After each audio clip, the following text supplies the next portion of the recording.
اعوذ باللہ من الشیطان الرجیم بسم اللہ الرحمن الرحیم۔ اور سلیمان داؤد کے قائم مقام ہوئے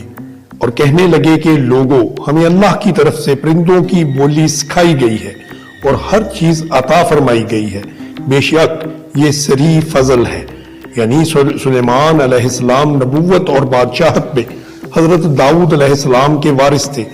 آیت مبارکہ میں حضرت سلیمان علیہ السلام کو مالی وراثت میں ملنا مراد نہیں، کیونکہ حضرت داؤد علیہ السلام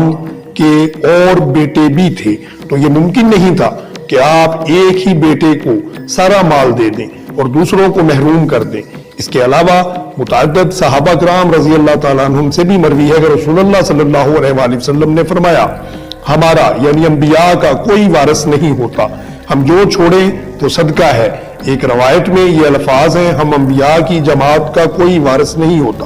چنانچہ انبیاء کرام صلی اللہ علیہ وسلم کا مال ان کے وفات کے بعد غریبوں اور محتاجوں میں صدقہ کر دیا جاتا ہے، اور یہ ان کے قریبی رشتہ داروں کے لیے مخصوص نہیں ہوتا، کیونکہ ان کی نظر میں دنیا بالکل حقیر اور بے قدر ہے، جس طرح انہیں مبعوث کرنے والے کی نظر میں یہ دنیا حقیر اور ذلیل ہے۔ حضرت سلیمان علیہ السلام نے فرمایا لوگوں ہمیں پرندوں کی بولی سکھائی گئی، یعنی پرندے اپنی زبان میں جو باتیں کرتے ہیں ہم اسے سمجھ لیتے ہیں، ہمیں سب کچھ دیا گیا ہے۔ یعنی اللہ تعالیٰ نے حضرت سلیمان علیہ السلام کو ہر وہ چیز دی تھی جس کی ضرورت ملک پر حکومت کے دوران میں ممکن ہے، یعنی ہر قسم کا سامان، ہتھیار، لشکر و سپاہ، جنوں، انسانوں، پرندوں اور حیوانوں کی جماعتیں، اور علم و عقل اور تمام مخلوقات کی باتوں کو سمجھنے اور اپنی بات سمجھانے کی طاقت وغیرہ اللہ تعالیٰ نے ان کو عطا فرمائی تھی۔ بے مثل ملک و حکومت کے مالک نبی اللہ تعالیٰ نے حضرت سلیمان علیہ السلام کو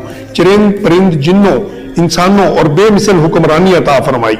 آپ ان سب کی بولی سمجھتے تھے اور اس نعمت ربانی پر خاص طور پر شکر گزار بھی تھے، جیسا کہ ارشاد باری تعالیٰ ہے اور سلیمان کے لیے جنوں اور انسانوں اور پرندوں کے لشکر جمع کیے گئے، سو ان کی الگ الگ درجہ بندی کر دی گئی ہے، یہاں تک کہ جب چونٹیوں کے میدان میں پہنچے تو ایک چونٹی نے کہا کہ اے چونٹیوں اپنی اپنی بلوں میں داخل ہو جاؤ، ایسا نہ ہو کہ سلیمان اور اس کے لشکر تمہیں کچل ڈالیں اور ان کی خبر بھی نہ ہو۔ تب وہ اس کی بات سن کر ہنس پڑے اور کہنے لگے اے پروردگار مجھے توفیق عطا فرما کہ جو احسانات تو نے مجھ پر اور میرے ماں باپ پر کیے ہیں ان کا شکر کروں اور ایسے نیک کام کروں کہ تم ان سے خوش ہو جائے اور مجھے اپنی رحمت سے اپنے نیک بندوں میں داخل فرما۔ ایک دن حضرت سلیمان علیہ السلام نے جنوں اور انسانوں اور پرندوں پر مشتمل اپنی تمام افواج کو جمع کیا اور کسی منزل کی طرف روانہ ہوئے۔ پرندوں نے جو اپنے پروں سے آپ پر سایہ کر رکھا تھا، ہر لشکر پر چھوٹے بڑے افسر مقرر تھے